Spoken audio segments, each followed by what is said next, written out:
Hello friends, welcome back to the James Lawrence Allcott channel and the second part of my Champions League predictions. Chelsea, Man United and a whole host of teams playing in this set of games here. And there could be some shocks. There's always a shock in the Champions League. And one of these games, I can see it. I can definitely see it. So make sure you stick around to find out who I think will be going through in all of these games. I also want your predictions, of course, as well.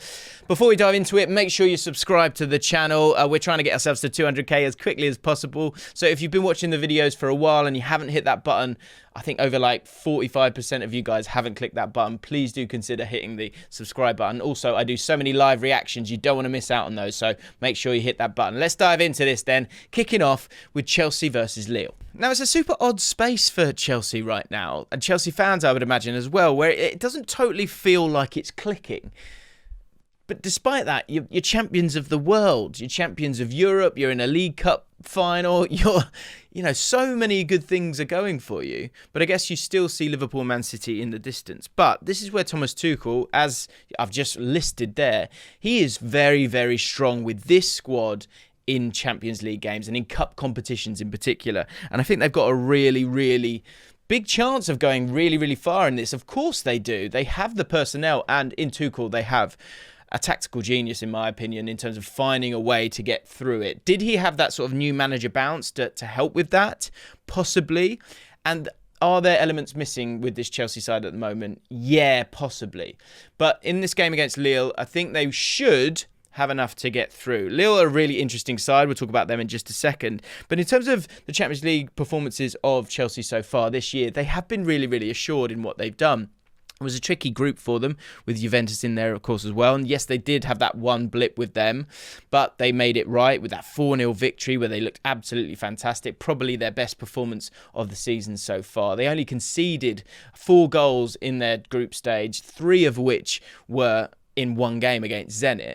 And also, when I look at the expected goal difference, I think that says a lot as well. Yes, they're not in that expected goal plus 10, which is Bayern Munich and Ajax, but they weren't far off it in terms of what they were able to create. I guess the big question here is, do you play 3 at the back or do you play 4 at the back? I'd love to know what Chelsea fans think. I mean, this game you should be able to navigate it. You really, really should be able to navigate it, Chelsea. But it's down the road.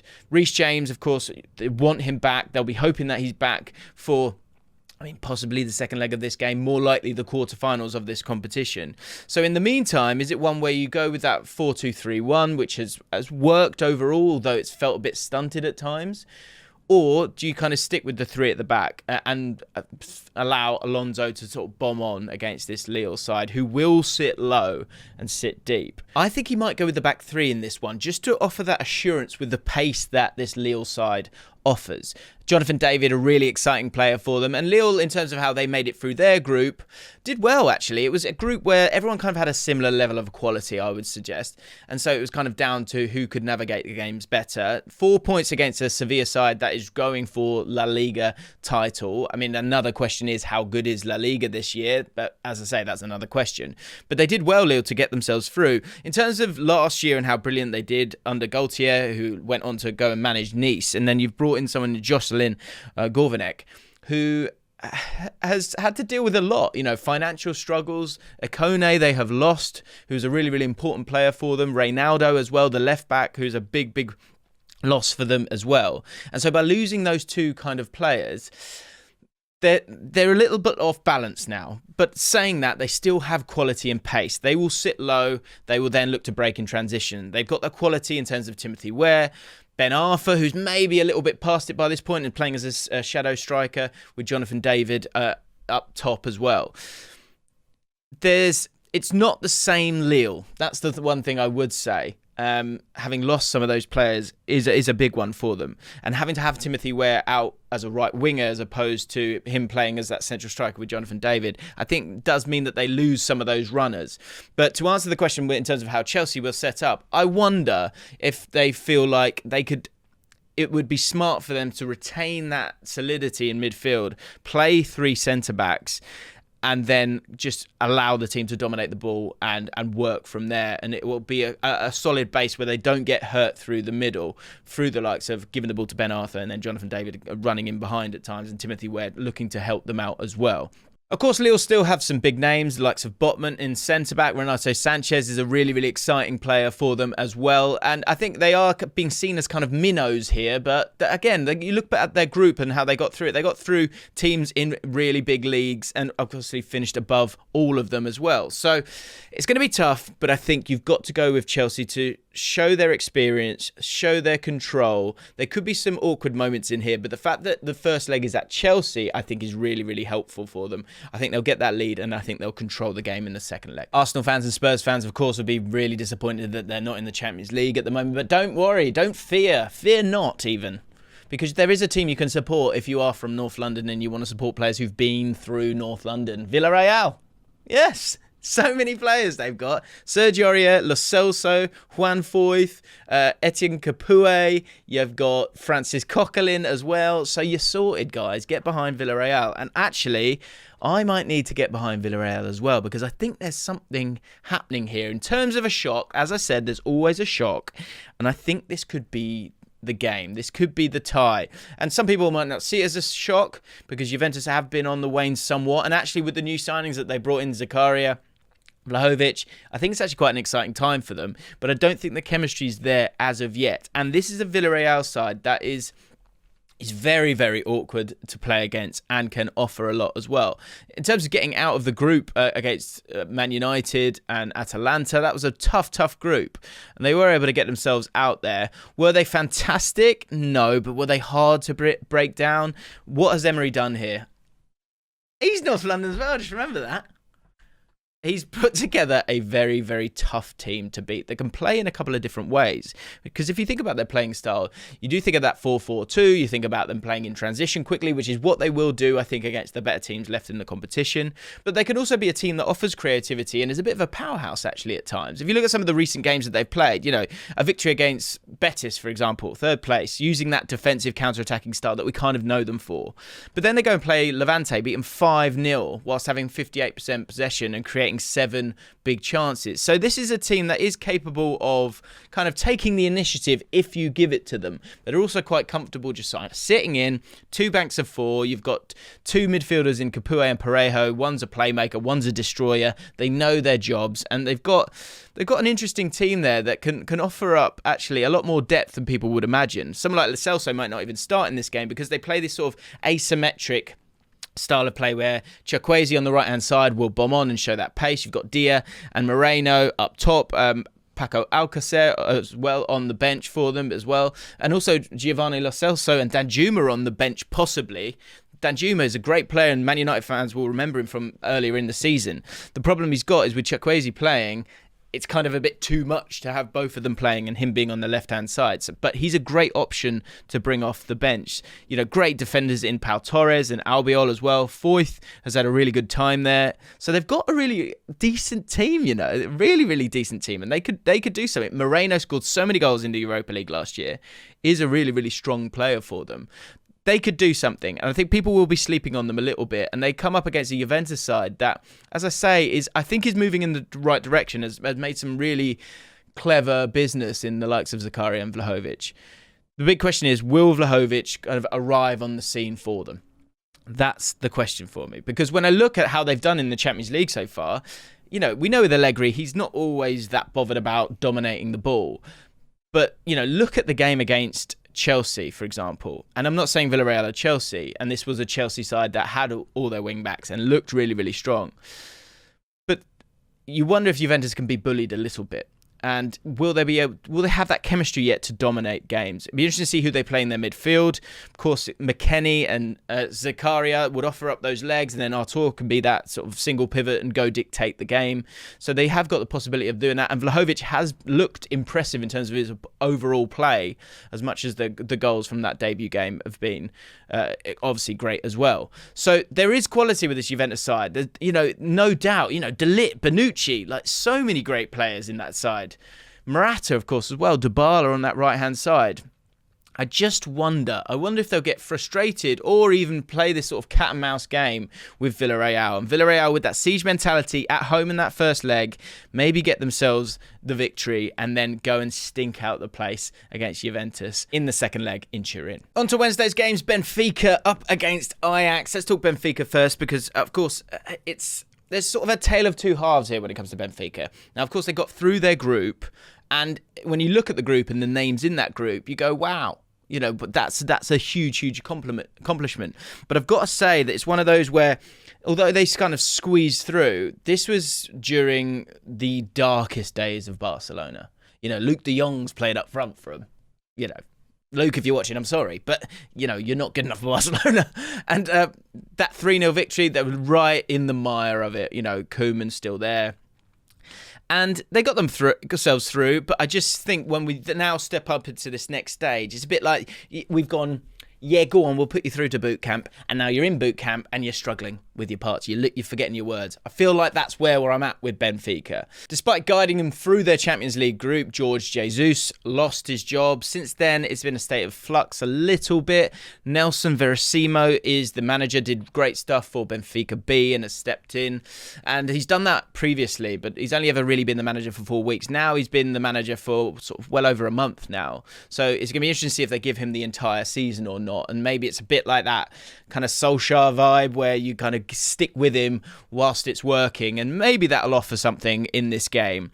The thing that I struggle with is when I look at that Group E and how they took on those teams. Like I say, that 3-0 victory against Barcelona is an amazing victory, no doubt, absolutely no doubt. But it's the games against Bayern, and I know Bayern are an outrageously good side, but they swatted them. They absolutely swatted them like they were a fly. And their expected goal difference at the end of it as well. Yes, of course, that Bayern Munich games are going to hurt them a little bit, but being the minus goal difference, it's not great. And their expected goals over the entirety of the group stage was 7.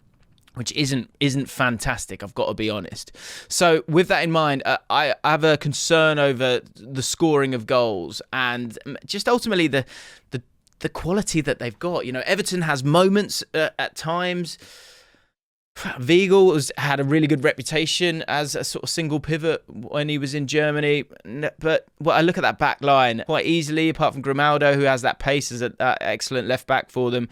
Just a real lack of pace and speed kills, I think, a lot of the times when you get to this level because you've got so many quality players around you and up against you. And in Ajax, you certainly have that as well. And I just feel like they're going to get picked apart because this Ajax side is so exciting. When we look at Ajax, goals, so many goals for them. 20 goals and they only conceded 5. When I'm talking about the XG of Benfica being 7, to put it in context, Ajax, and I know they had Sporting Dortmund, Besiktas is not a horrific group, to be honest. It's quite a tough one. Their XG was 16. So, yes, they're taking their chances, which, again, is another great thing for a club to have. And in this Ajax side, I think you've got a team that is really entering its full form. Like, it's amazing how Erik ten Hag has been able to kind of re-evolve this team. And obviously, it got picked apart a few years ago with how exciting they were. But he's gone again, and it's just amazing how they play. They do play with that sort of total football expression. But at the same time, there's just a real flooding of the box as well. It's quite exciting to see how they play. They love to retain possession. 60% average during the Champions League. And as I say, scored so many goals. They were really remarkable. But it's a balanced squad that's got a nice element of experience in the squad as well as mercurial talent like Anthony, for example. And I want to talk about how they're going to win this game, because I think the flooding of the box that they do very smartly at times is going to be what's going to really get them over the line against the Benfica side that will, I guess, look to be kind of staunch and play on the counter-attack at times themselves. What they do brilliantly is, as I say, they flood the penalty box, but it's a very specific role for them. And they have a front four, and because of the legs of that midfield that they've got there, you've got Alvarez, who does that Rodri role, who works side to side for them.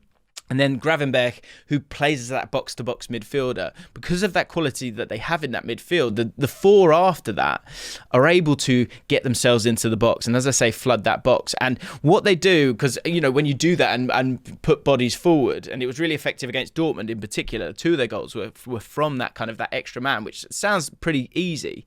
but the ability to not get caught in the other direction is something that they're actually a bit cuter than people give them the credit for. 14.2 fouls per game in the Champions League. So they're very careful with those tactical fouls. In terms of their key players, of course, Haller is taking all the plaudits, is top scorer in the Champions League so far this season with 10. First player in the history of the competition to score in all 6 Champions League group stage games, which is a remarkable stat. And Haller deserves huge credit. But the 3 attacking midfielders should also get lots of credit as well. Tadic, Berghuis and Antony, their shot creating actions per game this season are mental. Tadic 6.8, Berghuis 5.7, Antony 5.3. So those 3 players alone are providing 16 shot creating actions every single game. So of course, no wonder Haller's scoring these great goals, because they have players with brilliant vision, brilliant quality in terms of their dribbling. Because they have players with brilliant vision that can find him, and a box that is flooded. And of course, they're putting the balls in the box as well. So he's getting great service. So no surprises here, guys. It's got to be Ajax for me to go through. I think they'll score goals as well. And I think we really want Ajax to go through, because deep down, I want to see them take on one of those big hitters and see if they can knock them out.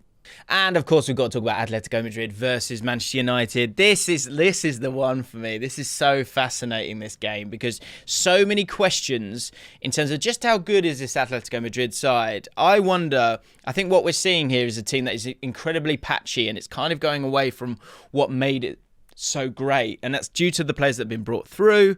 It's to the fact that Luis Suarez's legs have kind of gone a little bit, but of course he offers so much in terms of being a leader and taking his chances as well. And for Diego Simeone, for Cholo, I just think that the force isn't with them right now. It just looks so patchy in La Liga at the moment for them. Just about squeezed through their group stage as well, not scoring the same amount of goals despite having a lot of quality in their team as well. The thing to remember here with this tie is that we can talk about the tactics of both teams here, and I think there's so many questions for Man United as well. And do you know what? I'm going to merge these two together, because I think there are so many little narratives here, and I love Man United fans and Atletico Madrid fans to tell me what you think is going to be the most important factor in this, and who do you play as well? Because for Man United, there's a lot of questions here where it feels actually in the last couple of games, if you want to just go with the vibes of it, good victory against Brighton, good victory against Leeds United, but you could go, Brighton looked all right, and they lost a player, and then you're playing against 10 men. That makes it different when you're at home, and that made them, made it easier for them to get through it. I'm wary of giving too many plaudits on any game that involves Leeds United, because one, there's an impact after it a lot of the time with the amount of effort that's put in, and again in that game, heavy conditions and just hectic play. And you saw it with Everton as well. They go and beat Leeds, fine, but the game after, they go and lose to Southampton. So there's only so much you can give them for that. There were some good moments with that. Victor Lindelof, I thought, was great in that game. Maguire got himself a goal. Is there a decision to be made between those two in terms of who plays at centre-back?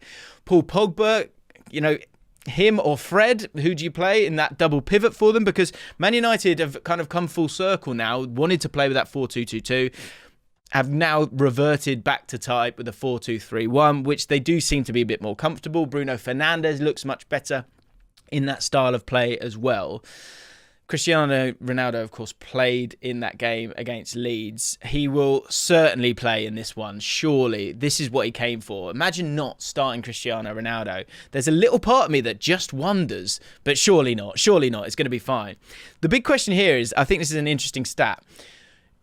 There was a minimum of 1 red card in 5 of the games that Atletico Madrid played. So that shithousery, it lives on. It will always be ingrained in a Cholo Simeone team. So given that Atletico Madrid have had 3 red cards in the Champions League themselves this season due to the ferocity of how they play, can Man United deal with that? Because I also think This is a Man United side that at times has struggled with its style of play.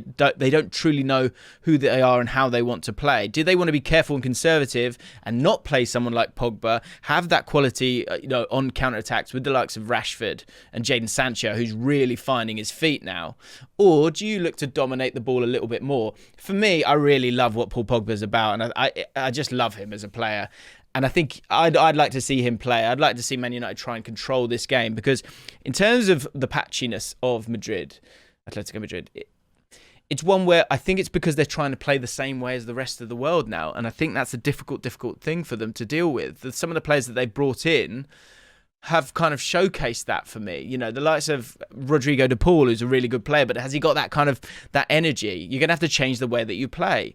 And it's really, really up for grabs here. Also, you've got Oblak, who's having a really odd season for them. Really, really interesting stats. If you look at his FB ref, like normally he's a joke, but he's having an anomaly of a season, massively underperforming. Jose Maria Jimenez is a really important part of it. You know, think of Atletico Madrid and teams that have done well for them. It's about those two centre-backs. And so far this season, they've been conceding 1.3 goals in the league, 1.4 goals in the Champions League. That's not good enough. And, you know, the basis of any success for Simeone has always been the defence. Also, there is depth there in this Atletico Madrid side. You know, think of Angel Correa. He's an important part. Will he start the game or will he come on? Either way, he does offer that creativity and quality that could be important. Just won La Liga's Player of the Month for January as well. So he could be a key player for them off the bench. But I think this is a real sort of squad game or squad tie out of these two. And it's so hard to pick because, as I say, there will be sendings off. Sooner or later, someone's getting sent off. And who will it be for? Will Man United be able to deal with it? Do they have players who have that kind of mentality to get through it and not get affected? I thought Chelsea did a great job on them last year. Have Man United got it within them to keep calm and carry on, especially if Atletico Madrid get themselves into the lead in this game, especially going into the second leg, which will be, of course, at Old Trafford. I'm going to go with... you got to be careful going against Simeone. I'm going to go for a bit of a shock here and say that, I mean, maybe it's not a shock because Man United struggled to get out of their Champions League group, really. I'm going to go with Atletico Madrid to surprise and to just sort of, yeah, ugly football will get them through. I'm not sure how, and I think it'll be low scoring because they haven't been scoring that many goals themselves. But I wonder if they'll just about find a way. But it's going to be interesting. Rashford and Jadon Sancho have a huge part to play. Huge part to play. More questions than answers, really. It's so hard to preview this one. So, Man United fans, get in the comments and let me know how you feel. Guys, subscribe to the channel if you've enjoyed this video. So many match reactions that are going to be live on the channel, and I've got so much content that's coming out soon, so you do want to hit that button for me. Make sure you do. Hit the like button as well, and I'll see you in the next one.